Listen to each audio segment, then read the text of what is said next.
अरीबा रोज रात को देर तक मोबाइल यूज करती थी। एक दिन जब वो सोने लगी, उसे लगा जैसे उसके राइट शोल्डर पर कोई भारी सा वजन आकर बैठ गया हो। उसने सोचा शायद थकान है, लेकिन फिर उसने महसूस किया किसी ने उसके कान के पास सांस ली। उसका जिस्म सुन्न हो गया। उसने धीरे से कहा, कौन हो तुम? कोई जवाब नहीं आया, बस उसके शोल्डर का वजन और भारी हो गया। अगले दिन अरीबा की तबीयत अजीब रहने लगी। वो थकी थकी रहती, बिना वजह घबराहट होती, और रात को उसके कमरे से खुसफुस की आवाज आती। एक रात उसने शीशे में देखा, उसके शोल्डर पर एक सियाह सा साया बैठा था। उसकी आंखें लाल, चेहरा जला हुआ और मुस्कुराहट खौफनाक थी। साया धीमी आवाज में बोला, तुमने मुझे जगाया है, अब मैं यहीं रहूंगा। अरीबा डर के मारे रो पड़ी। उसने अपनी अम्मी को सब बताया। अम्मी उसे तुरंत पीर साहब के पास ले गई। पीर साहब ने कुरान की आयतें पढ़ी और कहा, यह भूत कमजोर है लेकिन डर से ताकत पकड़ता है। जब दम शुरू हुआ, अरीबा ने महसूस किया जैसे उसके शोल्डर से कुछ जलकर गिर रहा हो।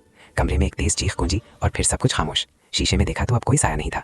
अरीबा ने गहरी सांस ली। वो बच्चे की थी, लेकिन जब वो रात को सोने लगी, उसे फिर से हल्का सा वजन महसूस हुआ।